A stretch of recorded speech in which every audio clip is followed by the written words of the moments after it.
Hello, അസ്സലാമലൈക്കും. ഇന്നൊരു day my life എന്നല്ല, ഒരു കുറച്ച് ക്ലീനിങ്ങും പിന്നെ നമ്മളൊരു നല്ല അടിപൊളി എഗ് മഫാസിൻ്റെ റെസിപ്പിയും ഒക്കെ ആയിട്ടാണ് വന്നിട്ടുള്ളത്. ഇന്ന് രാവിലെ എഴുന്നേറ്റപ്പം തന്നെ നല്ല മഴയായിരുന്നു. ഇത് കുറച്ച് ദിവസമായി വീഡിയോ എടുത്ത് വെച്ചിട്ട് ഇപ്പോഴാണ് അപ്ലോഡ് ചെയ്യാൻ കഴിഞ്ഞത്. അപ്പോൾ നമുക്ക് റെസിപ്പി കണ്ടോക്കാം. ഞാനിതിൽ കുറച്ച് വെളിച്ചെണ്ണ ചേർത്ത് കൊടുത്തിട്ടുണ്ട്. അതിൽ നമ്മളെ കടുക് ഇട്ട് കൊടുത്തൊരു 1/2 ടീസ്പൂൺ കടുക് ഇട്ട് കൊടുത്ത്, ഇനി ഇതിലേക്ക് നമ്മളെ ഇഞ്ചി, പച്ചമുളക്, വെളുത്തുള്ളി പിന്നെ ഉണക്കമുളക് ഒക്കെ ചേർത്ത് ഒന്ന് നല്ലോണം മൂപ്പിച്ചെടുത്തിട്ടുണ്ട്. ഇനി ഇതിലേക്ക് ഒരു 1.5 മുറി സവാള ചേർത്ത് നമുക്കിതൊന്ന് കുക്കായിട്ട് സോഫ്റ്റായി കിട്ടുന്നവരെ ഒന്ന് ഇളക്കി കൊടുക്കാം. ഇനി ഇതിലേക്ക് ഞാനിതാ ഒരു ഉരുളക്കിഴങ്ങ് കട്ട് ചെയ്തതും കൂടി ചേർത്ത് കൊടുത്തിട്ടുണ്ട്. പിന്നെ ഒരു 1/2 ടീസ്പൂൺ ഉപ്പും കൂടി ചേർത്ത് കൊടുത്തിട്ടുണ്ട്. ഇനി നമുക്കൊന്ന് അടച്ച് വേവിച്ചെടുക്കണം. ഇനി ഇതിലേക്ക് ഞാൻ ഒരു തക്കാളി, നല്ലൊരു വലിയ തക്കാളി ചേർത്ത് കൊടുത്തിട്ടുണ്ട്. അതും കൂടി ചേർത്ത് ഒന്ന് നന്നായിട്ടൊന്ന് ഇളക്കി കൊടുത്തിട്ടുണ്ട്. ഇനി അടച്ച് വേവിച്ചെടുക്കാം.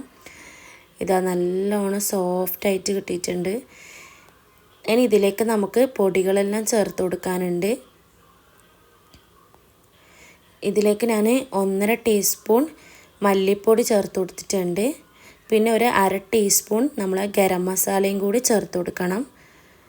പിന്നെ ഒരു 1/4 ടീസ്പൂൺ മഞ്ഞൾപ്പൊടിയും കൂടി ചേർത്ത് കൊടുക്കണം. വേറെ മസാല പൗഡറും കാര്യങ്ങളൊന്നും ചേർത്ത് കൊടുക്കുന്നില്ല. ഇത് നമ്മൾ അപ്പത്തിൻ്റെ കൂടെ, പുട്ടിൻ്റെ കൂടെ, ചപ്പാത്തിൻ്റെ കൂടെയൊക്കെ നല്ലൊരു ടേസ്റ്റി ആയിട്ടുള്ള എഗ് കറിയാണ്. ഇനി നമുക്കിതൊന്ന് നല്ലോണം വേവിച്ചെടുക്കാം. നല്ല അടച്ച് വേവിച്ചെടുത്തതാണ്. നല്ലോണം കുക്കായിട്ട് ഇട്ടിട്ടുണ്ട്. മസാലേൻ്റെ പച്ചമണക്കം ഒന്ന് മാറിയിട്ടുണ്ട്. ഇനി നമുക്കിതിലേക്ക് പാലൊഴിച്ച് കൊടുക്കണം. തേങ്ങാപ്പാലാണ് ചേർത്ത് കൊടുക്കുന്നത്. നമ്മളെ തേങ്ങാപ്പാലിൻ്റെ 2ാം പാലാണ് ചേർത്ത് കൊടുത്തിട്ടുള്ളത്. ഇനി ഈ ഗ്രേവിയും മസാലയും ഒക്കെ ഒന്ന് സെറ്റായി കിട്ടണം. നമുക്കിതൊന്ന് അടച്ചു കൊടുക്കാം. ഇതാ ഇവിടെ പുട്ടും കൂടി റെഡിയായി വരുന്നുണ്ട്. ഇന്ന് രാവിലത്തെ ബ്രേക്ക്ഫാസ്റ്റാണ്. എഗ് മഫാസും പുട്ടുമാണ് റെഡിയാക്കുന്നത്. നമ്മുടെ പാലൊക്കെ ഒന്ന് നന്നായിട്ട് തിളച്ച് വന്നിട്ടുണ്ട്. ഇനി ഇതിലേക്ക് നമുക്ക് എഗ്ഗ് ചേർത്ത് കൊടുക്കാം.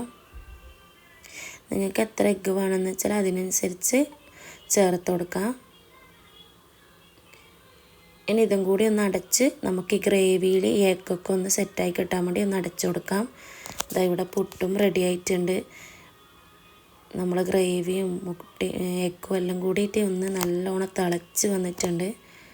ഇനി ഇതിലേക്ക് നമുക്ക് എരിവിനനുസരിച്ചിട്ടുള്ള നമ്മൾ കുരുമുളകും കൂടി ചേർത്ത് കൊടുക്കാം.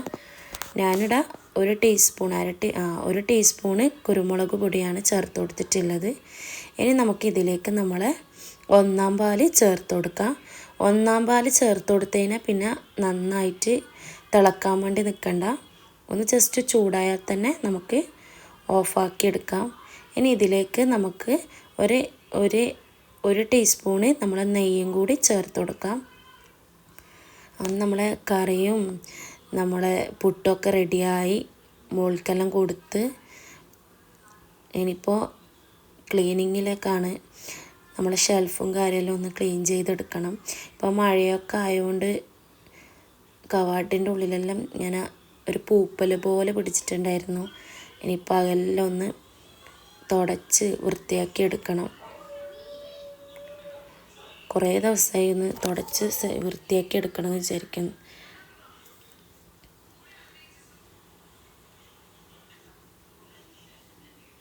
മോന് അതിൻ്റെ ഇടയ്ക്ക് ഓരോന്നെടുത്ത് വലിക്കുകയും ആക്കുകയൊക്കെ ചെയ്യുന്നുണ്ട്. മോള് സ്കൂളിൽ പോയതുകൊണ്ട് പിന്നെ ഒന്നും നടക്കില്ല. ഇവനെ നോക്കൽ ഇതും എല്ലാം കൂടി ഒന്നിച്ചാണ്. ഇത് മീഷോന്ന് വാങ്ങിയിട്ടുള്ളതാണ്. ഈ മറ്റേ കവാട്ടിൻ്റെ ഉള്ളിൽ, നമ്മളെ കിച്ചൺ കവാടിൻ്റെ ഉള്ളിലൊക്കെ, പിന്നെ നമ്മളെ കിച്ചൺ തട്ട് അതിനൊക്കെ ഒട്ടിക്കുന്നൊരു അങ്ങനെ സ്പ്രേയും ബോട്ടിലും കാര്യങ്ങളൊക്കെ തുടച്ച് എടുത്ത് വെക്കുന്നുണ്ട്.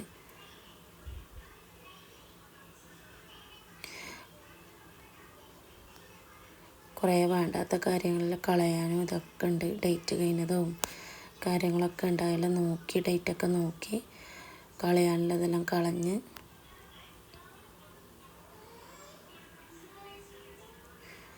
അങ്ങനെ ഈ കവട്ട് ഓൾമോസ്റ്റ് റെഡി ആയിട്ടുണ്ട്. ഇനി ഇതെല്ലാം ഒന്ന് നല്ല വൃത്തിക്ക് മടക്കി സെറ്റാക്കിയിട്ട് വെക്കണം. ഡ്രസ്സും കാര്യങ്ങളൊക്കെ ഇനി നല്ല വൃത്തിക്കൊന്ന് മടക്കിയിട്ട്. എനിക്ക് ഷെൽഫൊക്കെ നല്ല വൃത്തിയിൽ ക്ലീനാക്കി മടക്കി വെച്ചാലാണ് കാണാനും എല്ലാം ഒരു നമുക്ക് എടുക്കാനും എല്ലാത്തിനും എളുപ്പമാണ്. നമുക്കൊരു സമാധാനം ഉണ്ടാവും.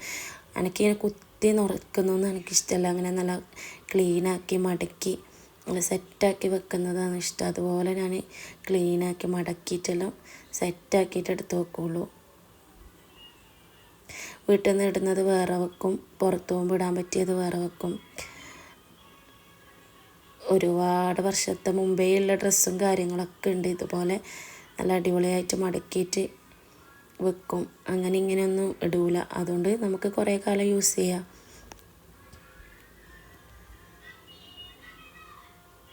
കോഡ് സെറ്റും കാര്യമെല്ലാം ഒരേപോലെ സെറ്റാക്കി വെച്ച് ഇനി ഇതാ ഇപ്പുറത്തെ ഷെൽഫും കൂടി വൃത്തിയാക്കണം. ഇവിടെ നിന്ന് നല്ലോണം ഈ ഒരു പൂപ്പൽ പോലെ പിടിച്ചിട്ടുള്ളത്.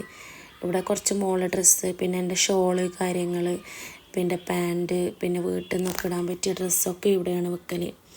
അങ്ങനെ ഈ കവാട്ടും പെട്ടെന്ന് വേഗം റെഡിയാക്കി എടുത്തിട്ടുണ്ട്. ഇതാ ഷോളും മോളെ അബായാസും ഒക്കെ മോളെ ഡ്രസ്സും എല്ലാം സെറ്റാക്കി വെച്ചിട്ടുണ്ട്.